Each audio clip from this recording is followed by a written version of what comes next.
Hello, welcome to Social Perspective. Today we have an article in the main page of the Hindu saying six Maoists killed in exchange of fire. Now this news about Maoism and Naxalism is being in news or headlines very frequently these days.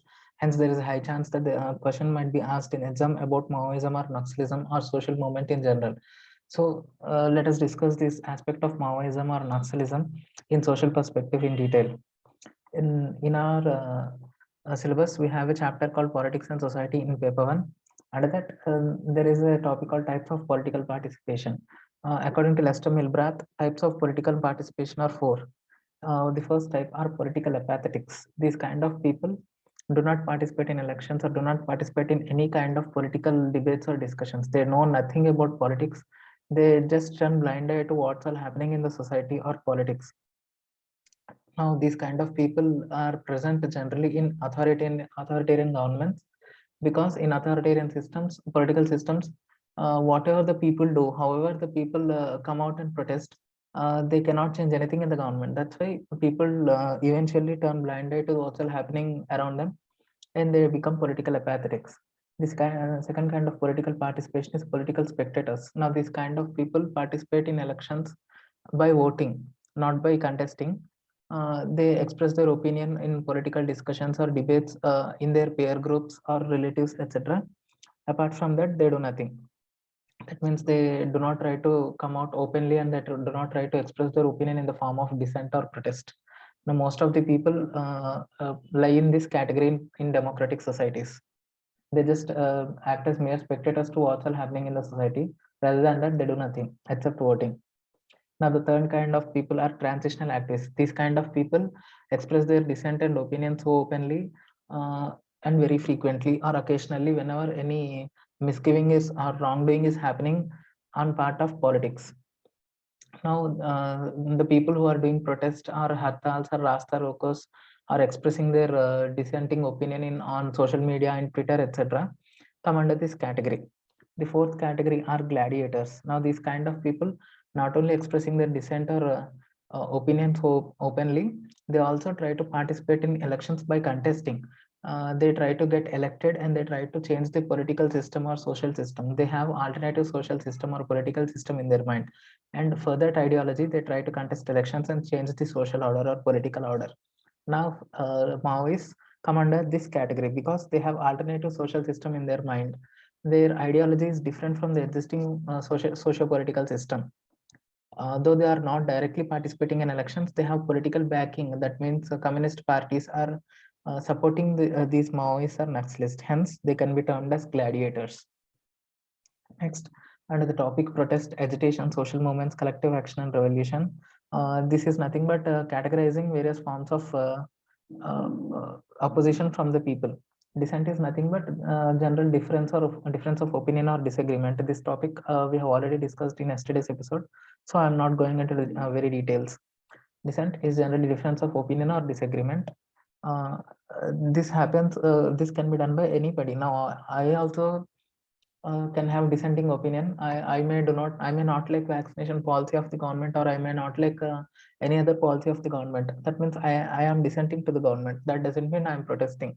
Protesting happens when there is crystallization of dissenting opinion. That means open expression of that dissenting opinion must be there. This must be consciousness of injustice and deprivation also. Now, for protest, opposition is central, whereas for agitation, purpose is central. Protest often happens as opposition to whatever the government has done. They do not have any specific purpose to specific issue. Just to oppose the government, they protest. Now, this is reaction to an event that has already occurred. Agitation, whereas intense activity for this purpose is central. They do not try to oppose whatever the government is doing, but they have some specific purpose in mind. Only then it can be called as agitation. Only for that specific purpose they try to oppose the government, and after that specific purpose has been met or satisfied, they try to dissolve. All this kind of actions come under collective actions. Collective actions are actions by group of people with specific goal or objective. They may be protests, they may be agitations, there may be social movements or revolutions, etc. These collective actions can be categorized as crowd actions, public actions, social movements, mass movements, etc. Crowd action or crowd movement For crowd movement, emotion is central. For public movement, issue is central. For mass movement, efforts to reach out to the people are central. That means reaching out to the people through social media or mass media or print media, etc. Me Too movement is a mass movement. Now, social movement. Coming to the social movement, this particular Naxalism comes under social movement. For social movement, ideology is central. Yes, Naxalists have specific ideology, and depending on that ideology as a torchbearer, they are guided by that particular ideology. That means they have socialist society in their mind. Their ideology is for is equitable distribution of land, equitable rights for tillers, etc. Hence, ideology is central for social movement. In the same way, Naxalism also has ideology as central source of social change. Social movements are often sources of social change. And that's why social movements are very important in the perspective of sociology, because this social change thing we shall study later in this video, why it is a social source of social change. Next, collective mobilization through either formal or informal organization exists in social movement. Yes, in Naxalism also there is collective mobilization. Naxalists are not fighting individually or separately. They are fighting collectively. They are devising strategies. They are discussing their opinions. They are dissenting the government policies. All this is happening collectively only, not individually. There are no lone wolf attacks in Naxalism. Social movements oriented towards bringing about change in the existing system, according to M.S.A. Rao. Yes, Naxalism also is oriented to towards bringing change in the existing system. That means they did not like this capitalist system, hence they are fighting for socialist system. Next, we have nature of social movements, that is collectivity with continuity to promote or resist change. Yes, Naxalism also is collectivity. We have already discussed why it is collectivity, and it is continuity from right from 1967. It is continuing till date. That's why continuity is also there. Collectivity is also there to promote or resist change. Yes, they want to resist this change, that is capitalism, and they want to fight this zamindari type of land distribution. Hence, they are resisting some change or promoting some change. That means they want to fight for equitable distribution of land among peasants or among sharecroppers, among tenants, etc. That's why we may also say that they are promoting change. Next, social movements are sustained and not sporadic. Yes, social movements are sustained. And from 1967, Naxalism is still existing. Hence, it can be said as sustained, and it is not sporadic in nature. Social movements have no set of rules, nor fixed structure, nor hierarchy. Yes, Naxalism also, there may not be fixed structure. That means this fixed structure, in the sense, it happens in cooperative movements, whereas there is fixed hierarchy and everyone has their own roles in their system. Naxalism may not have that fixed or that much rigidity in their structure. These social movements are not eternal. Yes, Naxalism is also not eternal. Once their goals are achieved, Naxalism also dissolves automatically. Social movements occur in both liberal and authoritarian societies. Yes, even in China, Naxalism has occurred in the form of Mao. Even in India, where where the society is liberal, Naxalism is there.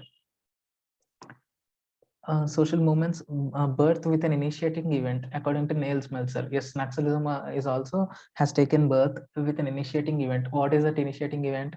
In 1967, in West Bengal, Darjeeling district, there is a hilly area called Naxalbari. In that Naxalbari, a peasant was beaten up by his landlord so cruelly. Reacting to that event, peasants from neighboring villages also mobilized themselves, and they turned against that landlord, and that particular incident has initiated Naxal movement in India, and that Naxal movement is continuing even today. Hence, like social movement, Naxalism also has an initiating event, and that's why Naxalism is called a social movement.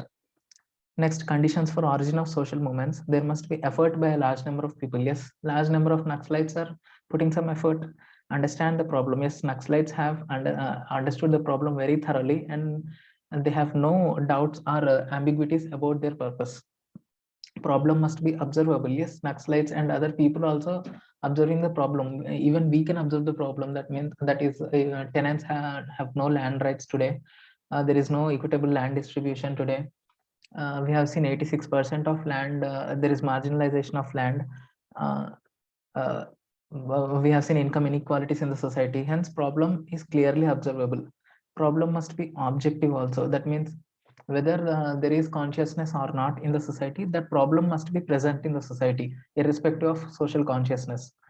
Yes, Naxalism also, this income inequalities or inequitable land distribution also, whether we are aware about it or not, that inequality is there, that uh, inequitable distribution of land is present in society. Next, consciousness of the problem must be there. Yes, we are aware of the problem, we are conscious of the problem, and Naxalites are also conscious of the problem. Hence, all the conditions for social movements have been satisfied for Naxalism. Next, if you see life cycle of social movements, stage one is social unrest and collective tension.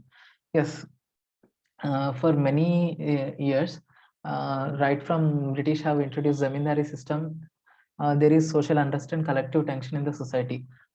People or peasants did not like the excessive taxation by the zamindars. Hence, there was social unrest and collective tension. And at that stage, it can be stage, that time can be said as stage one in Naxalism. Stage two is witnessing collective excitement, movement gains support, and guiding ideology. Yes, this particular stage two, witness of collecting excitement has been in our society. We have seen present moments in our history also. Movement gains support. Yes, Indian National Congress has given or extended their support to present movements. They have included in many social congresses also. They have taken resolution. Jawaharlal Nehru also has taken resolution in 1934, I guess, in Indian National Congress meeting in December.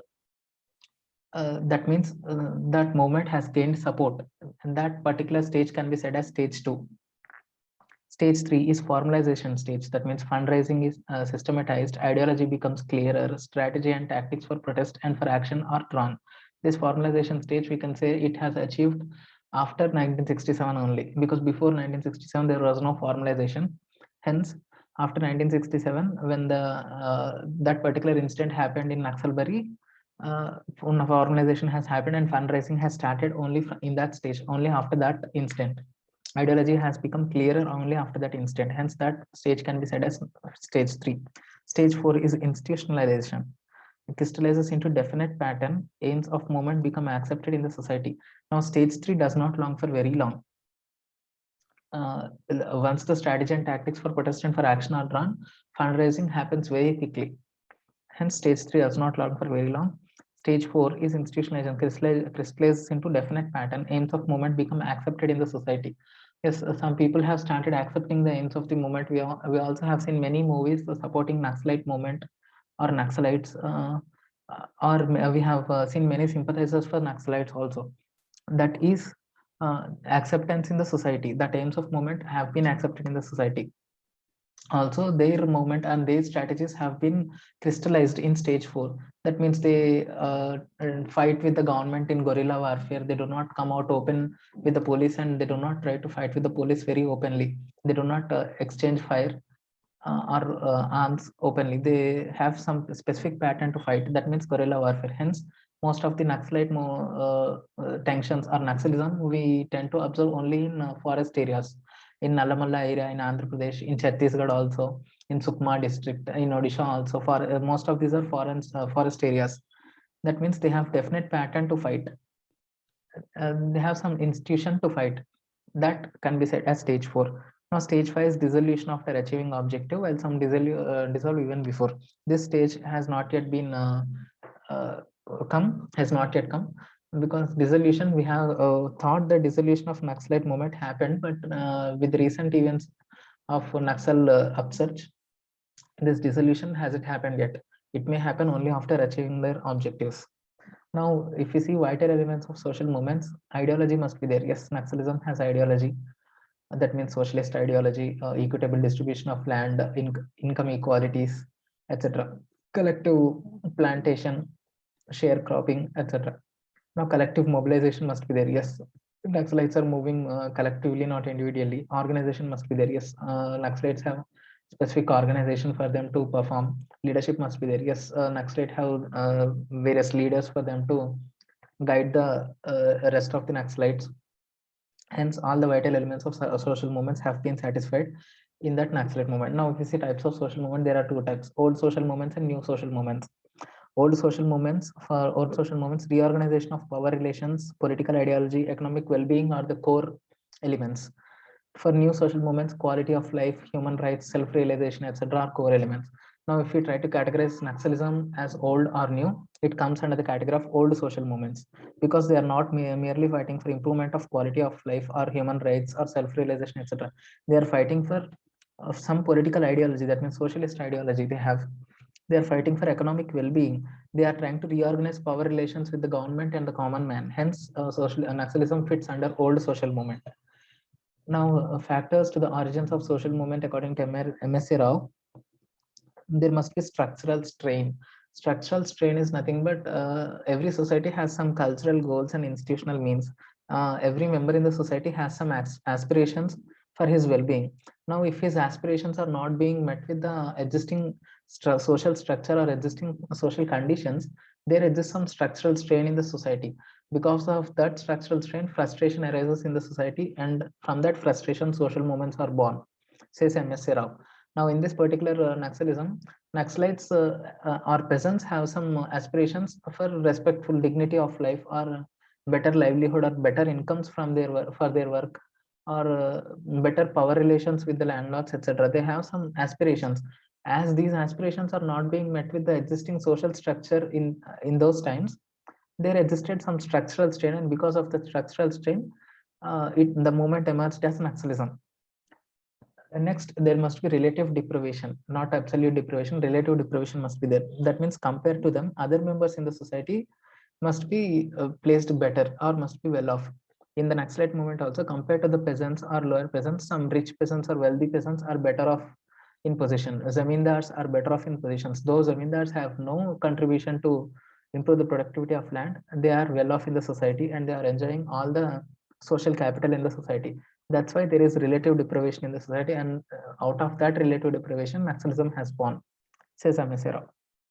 Now there must be revitalization, not mere relative deprivation or structural strain. That social movement must have some element of revitalization. That means some alternative social order must be in their mind, in those people who are in the social movement. In Naxalism also, there is alternative social order. They try to have equitable relations or respectable relations or cordial relations with the in the economic system. They try to uh, uh, establish society in socialist manner. That means collective production or collective distribution of resources, etc. That means they have some alternative idea in their mind. That's why it is revitalist also. Now, if you try to analyze revolution rather than social movement, revolution is nothing but fundamental change in political power or organizational structures. This revolution tries for fundamental change in political power or organizational structure in short period of time when population rises up in revolt against the authorities. That means radical change they are aspiring for. Now, theories of revolution, if you see, Karl Marx says contradictions sourced from economic changes or changes in the force of production give rise to revolution. James Davis says not just contradictions sourced from economic changes. If only economic exploitation was the reason for revolution, people in many societies have undergone exploitation since many generations, but people have not tried to revolt against the exploiters. Exploitation only happens or only results in revolution when there is some significant rise in the standard of living. There is some significant improvement in their standard of living. When that improvement happens, people's aspirations also rise. When those rising aspirations realize that there is not actually that much pace in the improvement, and that improvement slows down in the society, only then revolution occurs, says James Davis. For Charles Tilly, revolution must have some specific structure. That means organization must be there, mobilization must be there, common interest must be there, some opportunity should come. If we try to see Naxalism in revolutionary aspect, yes, Naxalism can be termed as revolution also. Though radical change has not yet happened, they are trying to bring some fundamental change in political power or organizational structure, as we have already discussed. Economic exploitation is the reason for that Naxalism, as Karl Marx said. James Davis said for Naxalism, James Davis says improvement must be there. When social aspirations resulting from that improvement are not met by the existing social structure, then revolution happens, says James Davis. Yes, peasants also, for peasants, what is that improvement? That means collective ability to fight against the oppressor. That is improvement for James Davis.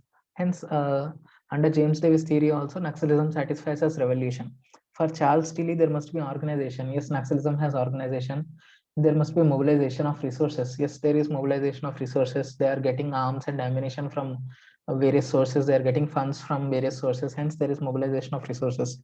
There must be common interest. They must take along with them those who have common interest. They must not go alone. That means Naxalites also, they are not going all alone. Now CPI has some similar interest. CPM has some similar interest. Hence they are taking these political parties along with them. Hence common interest is also met. There must be some opportunity. Yes, Naxalites are not fighting as everyday affair. They are not in news daily. They are waiting for some particular opportunities, and when that opportunities have come, they are trying to react, or they are trying to revolt against them. Hence, all these conditions are satisfied according to Charles Tilly. That's why Naxalism can be said as a revolutionary social movement, not just social movement and not just revolution. It is revolutionary social movement. Now we have understood Naxalism as social movement, and we have discussed why it satisfies all the conditions of social movement. But why Maoism or why Naxalism in the first place?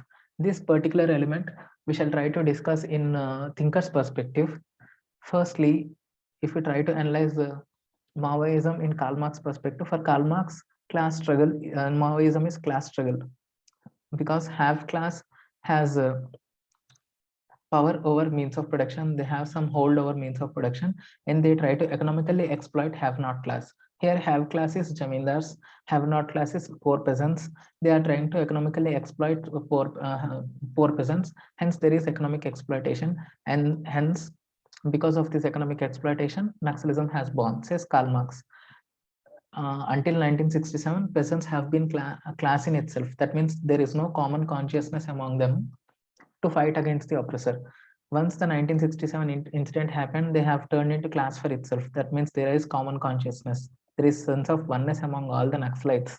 There is subjective realization of objective reality after that. They are trying to overthrow the oppressor or bargain better. They are trying to overthrow the governments or rightist governments, and they are trying to bargain better for their land rights or equitable distribution of land. Hence, for Karl Marx, economic exploitation is the reason for Naxalism. For Durkheim, forced division of labor is the reason for Naxalism. Durkheim discusses division of labor as normal division of labor, abnormal division of labor. Abnormal division of labor is also classified into two types. One is anomic and another one is forced. Now, in forced division of labor, Durkheim says particular division of labor is forced division of labor only when structural conditions are such that wherein distribution of tasks is not proportional to distribution of talent and will. Yes, for peasants, some particular task has been distributed and it is against their will and it is against their talent. That's why this distribution of tasks is not proportional to distribution of talent and will, and from that inequity or disproportionate distribution, inequality of opportunity has been arisen. And this inequality of opportunity, Durkheim says, is external inequality and not natural inequality. And because of that inequality of opportunity or inequality access for better livelihood, individuals become frustrated with their own society. Yes, peasants or Naxalites also have become frustrated with their own society. And this undermines solidarity in the society. Yes, because of this frustration, we are not able to live in solace with the Naxalites or live in solace with the frustrated peasants.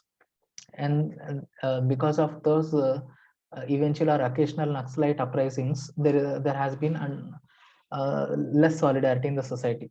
That's why this happens in the first place. Durkheim says there are excess of rules, so that rules themselves are the cause of evil. In the Naxalite movement also, for the Naxalite movement also, there are excess of rules. That means excess of tax burden on the peasants, excess of conditions to be satisfied or conditions to be met by the peasants. That's why those rules have become themselves evil. Durkheim says this Naxalism is a social fact because it is external to the society. it is general in society. That means in every present society, this kind of unrest or this kind of dissatisfaction is there, and is also independent of the individual. It is external to the individual. It is also independent of the individual, whether one particular individual is present or absent in the society. That dissatisfaction or dissent or protest or social movement exists in society. Hence, that is independent of the individual, and it is also coercive upon individual. Yes, that particular social fact is trying to are forcing certain individual to act in particular manner. That's why it is coercive upon society. Imal Durkheim says individual behavior is influenced entirely by the society and the individual has no role to play. But Elton Mayo supports Durkheim, saying the desire to stand well with one's fellows easily outweighs the merely individual interest. Yes, peasants have had the desire to stand well with one's fellows, that means fellow peasants. That's why their individual interest they have subdued, and they are trying to place themselves better off in the society. That influence of informal social groups in forming attitudes and practices. These Naxal groupings have been informal in the beginning. That means before 1967. That informal groupings have influenced their attitudes and behavior, and that influence of attitudes and behavior have resulted in revolting against the landlords. Harry Elmer Bayons criticizes Durkheim, saying individuals don't do many actions without any societal influence. Now, this is not relevant here. Max Weber says individuals act upon their perception of social facts. That means interpretation of social facts. Now, this particular oppression of peasants or economic exploitation is a social fact for Durkheim. Now, this economic exploitation is there in the society, but not every individual is trying to protest or revolt against this economic exploitation, because Naxalites have perceived that economic exploitation in one manner, and all the others have perceived that economic exploitation in another manner. Because of that difference in perception, individuals are acting differently. And Max Weber says individuals have role in social facts. As economic exploitation is a social fact, it is not that as a social fact is present in the society, every individual acts in the same manner. And Max Weber says individuals act differently depending upon their perception of social fact. Stephen Luke says emotions and individual subjectivity have role in individual actions. Yes, Naxalites may be tied with their own emotions. Now, if we have seen in this particular movie called Jalsa in Telugu, in that film also, hero's father dies, hero's brother dies, hero's mother dies. Because all these people have died, that hero turns into Naxalite. He tries to find solutions for all their existing problems, and he finds that the reason for that for problem they are facing is economic exploitation by the landlords, and as they are not able to earn in proportion to their hard work, that distress is there in their family, and hence he tries to revolt against that exploitation. Hence emotions definitely play a role in individual subject and individual actions, as Stephen Luke says. Peter Berger says why same social facts influence different asks Durkheim why same social facts influence different individuals differently. Now this we have already discussed in Max Weber's perspective. Now moving on and understanding why Maoism, Max Weber does not try to understand externally. He tries to understand by getting into the shoes of Naxalites. This approach is called Western approach.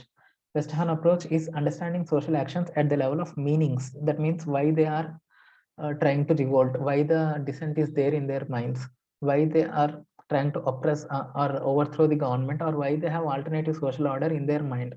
To understand all this, we must follow certain steps. In step one, direct observational understanding. That means by going into the newspaper articles, we have to come to the basic understanding of why they are fighting. Step two, it is empathetic liaison. That means directly going into the shoes of Naxalites and understanding their environment in their own perspective. This is step two. Only if that is done, and this is called Western approach, only if that is done, we can clearly understand why Naxalism is there in the society.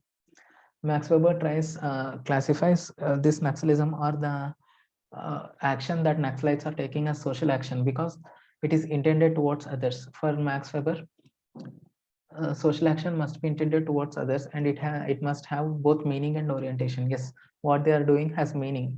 There is some rationality behind their actions, and there is orientation also. That means they are intended towards the government. They have their actions oriented towards particular section of the society. Hence, there is both meaning and orientation, and their actions are intended towards others. And hence, what Naxalites are doing classifies or satisfies as or fits well under Max Weber's social action. Under Max Weber's classification, there are four types: recreational, vertrational, emotional, traditional. For the recreational social action, there must be their means must be rational and also their goals. For vertrational, their means must be rational and not their goals. Goals have or gain some legitimacy only because of that value. For emotional social action, both means and ends must be impulsive. For traditional social action, both means and ends must be driven by customs. Now, this particular social action which Naxalites are doing or Naxalites are fighting comes under recreational social action because their means are rational. Then, we don't have to judge their means, or we don't have to bring many ethical aspects in this means in those means. That means violent behavior. If their means has some reason for that and has some rationality for that, it can be said as rational, and it can be classified as recreational. Now their goals are also rational. That means there is some sense, they make some sense in their goal. That means equitable distribution of land, etc. There is some rationality for their goal. Hence, both their means and goals are rationality, and hence that particular social action can be classified as recreational social action according to Max Weber. He says subjective dynamics of human behavior, psychological causes due to own experience also influence social actions. We have already discussed in that particular Jalsa movie. Hero Pavan Kalyan has some psychological reasons, or he has his own experiences to participate in Naxalite movement. Hence, Max Weber says individual perceptions also matter, unlike Durkheim. Moving on, if we try to analyze why Maoism or why Naxalism and R.K. Martin's perspective, R.K. Martin talks this in the terms of conformity and deviance. Now he says every society has some cultural goals and there are some institutional means. Now cultural goals, what are cultural goals? Equitable distribution of land, or equitable distribution of income or economy, etc. Now what are institutional means? In democratic society, institutional means are bargaining with the government, lobbying with the government, trying to make some legislations in their favor, and trying to bring social change through debates and deliberation and discussion, and not violence.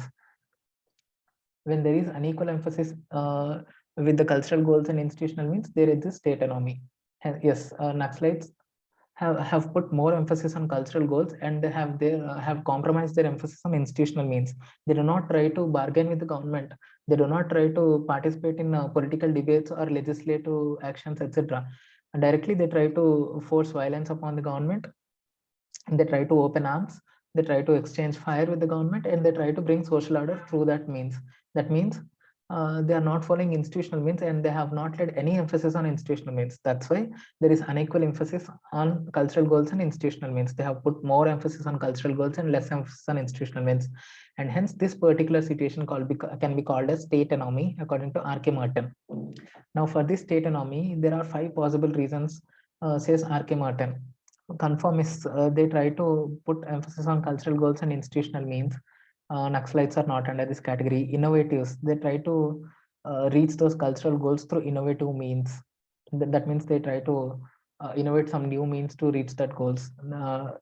This also is not satisfied because their cultural goals are different, ritualistic. That means they follow institutional means that, but they compromise cultural goals. No, Naxalites are not under this category. We have already discussed they are compromising institutional means. Retreatism, and they do not follow cultural goals, neither institutional means, and they try to retreat from the society as a whole. No, Naxalites are not trying to retreat from the society. They are just trying to participate in the society in their own manner.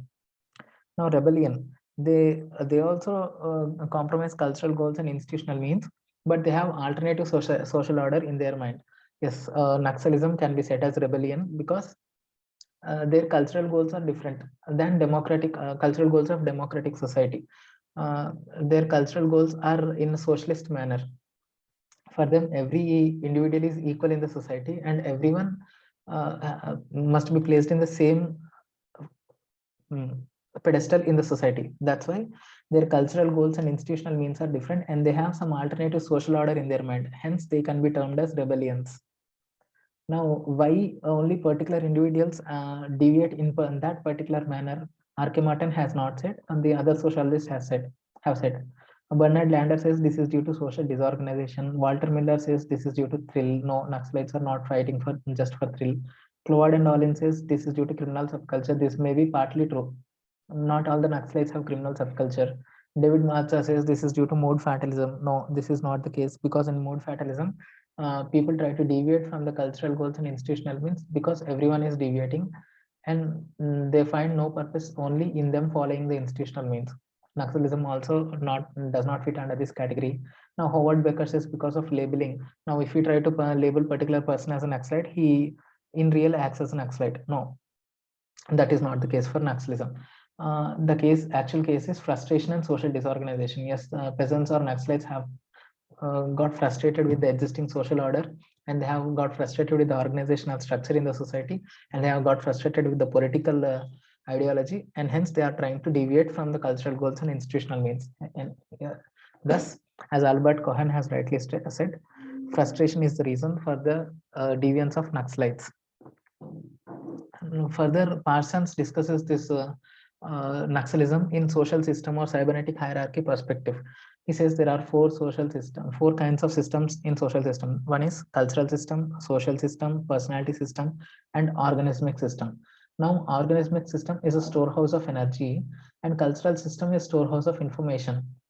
Now, when this energy flows from organismic system to cultural system, and information flows from cultural system to organismic system, there exists social change in the society, says Talcott Parsons.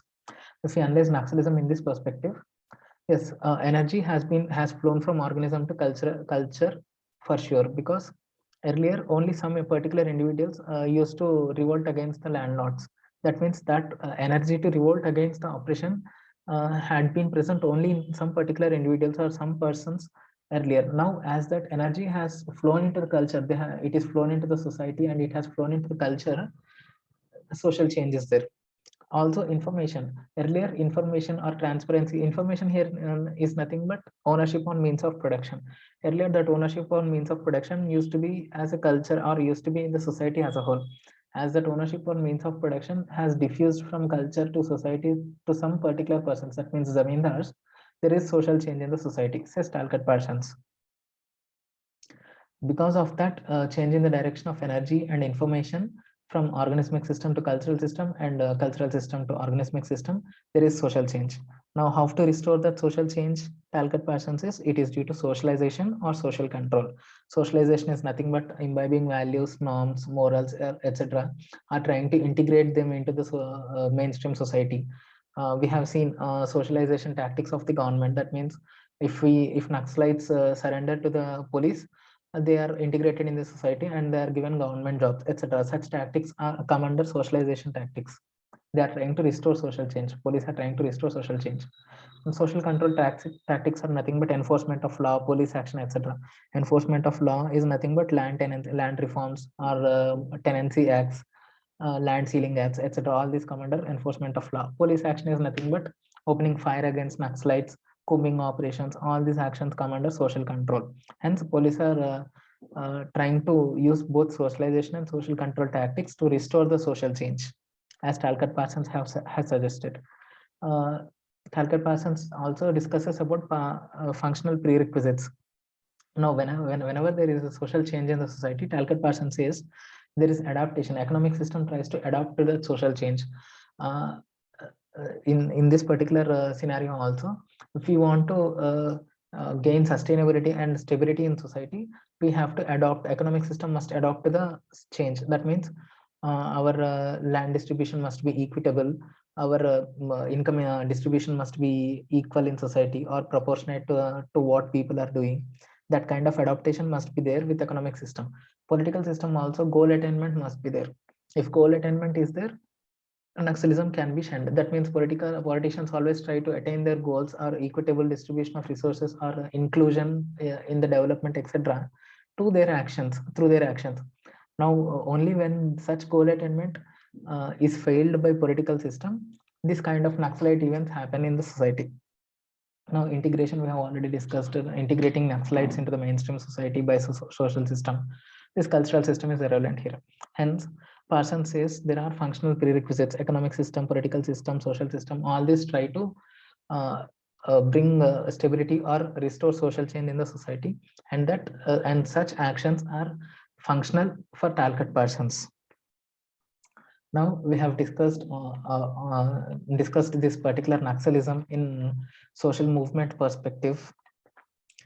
We have analyzed why it is a social movement. We also tried to categorize that political participation as gladiators.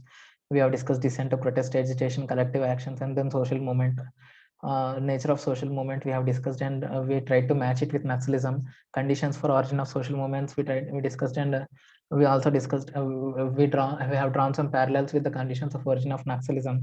Life cycle of Naxalism we discussed.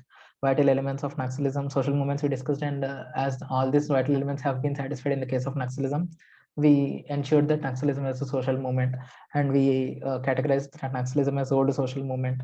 Factors for origins we discussed, revolution also we discussed, and we came to conclusion that Naxalism is revolution kind of a kind of thing also. Hence, Naxalism is a revolutionary social movement we discussed. And we also try to analyze why Maoism in Karl Marx's perspective as economic exploitation, class struggle, etc., in Durkheim's perspective as division of labor, forced division of labor, inequality of opportunity, etc. We tried to analyze economic exploitation as social fact. Elton Mayo, Harry Elmer Bayons, Max Weber, Stephen Lukes, Peter Berger, etc. we discussed. And we tried to analyze the action done by Naxalites as social action.